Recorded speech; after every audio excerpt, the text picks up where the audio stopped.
Business Week just this week reported on the protectionism that's happening about 100 countries right now. What do you see as the final solution here? Everyone seems to be afraid.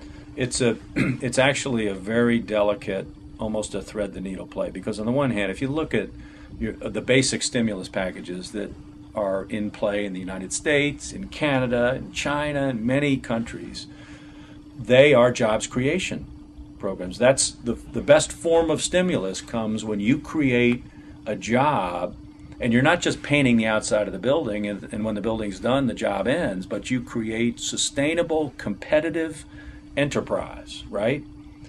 And that's what every country's trying to do. So how do you do that, though? Well, the artwork here is to do it without creating protectionism, without raising trade barriers, without causing undue favoritism, such that other countries respond. Because that's what I think the discussion in Business Week was about, and will be the real problem. If we raise a tariff barrier or a trade barrier in the United States, then there will be quid pro quo in other countries, and you will see companies that have real export opportunities, that those opportunities will diminish or go away entirely. So it really is a delicate, how do you promote and stimulate jobs, but allow the market to determine where the work goes, compete as we know we can, from Georgia, from South Carolina, from Pennsylvania, from Massachusetts, and do it with a level playing field, not with a playing field that's tilted to our advantage. Because when that happens, when we tilt the playing field to our advantage, then other countries are going to try to tilt it back in favor of their domestic manufacturers. Well, I know that even GE had to make some adjustments. I did ask some people, I said, well, where I was going, and one person asked me to ask you this. Milwaukee used to be the headquarters, and now it's in London. I guess that was recently, right. 2004? A few years ago, yeah. And downsized in workforce, but not that much. What do you tell the American people about outsourcing to India and Mexico for other things? Well, it's interesting. I was just in Milwaukee this week, and I visited our tube facility while I was there. And this is a facility that's in the middle of a reinvention. It's incorporating Lean and Six Sigma manufacturing techniques. It's freed up space on the shop floor. It's reducing cycle times. It's reducing inventory levels. It's competing. We can build those tubes in lots of other countries. We have, I think, 4 or 5 other tube manufacturing facilities, one of them in Bangalore, India. And this one competes with that one and does very well. And it does well because we have a leadership team and a group of employees that are prepared to change, are not afraid of the future, and are fighting to be as good as they can possibly be. And I tell people that if you're willing to do that, you're going to have more than a chance.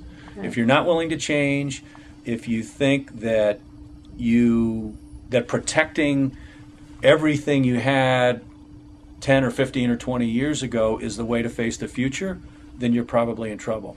If you look at some of the companies that have gone bankrupt, some of the tough challenges that businesses in the U.S. and other countries are facing right now, I think you can ascribe some of the challenge to an unwillingness to change.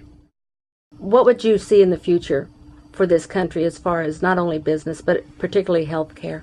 What do you hope to see? Well, I think it's going to transform. I think that Health Imagination will both transform the way we think about our healthcare business and the kind of things that we do to ensure that we're providing as much value as we can. So we set aggressive targets to get cost out of the system, right? We set aggressive targets to improve accessibility, and we set aggressive targets to improve outcomes. Because at the end of the day, we can't live in a country where healthcare costs continue to go up at 2 or 3 times the rate of inflation.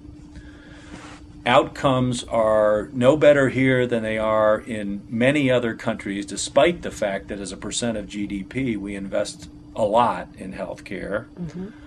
And we have 50 million people who are underserved in the world's richest country.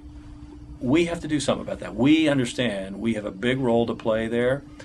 I think if you look at what's going on, not just in Washington, but in a lot of places, there's an aligning of the stars around the fact that something really does have to happen. I think the debate over the next 9 months will be fascinating as we figure out exactly what that is, and we're really happy to be part of it. And you did say that you're not in favor of a universal health care system. No, we think that single provider, single payer systems are not the best way to solve the problem. You need to protect the contribution that companies are making and can make. You do have to provide some form of a safety net for the people who don't have it today and need to have it. And somewhere in all of this, I think there's a solution that everybody can live with, and I hope we find it, and I hope we find it sooner, not later.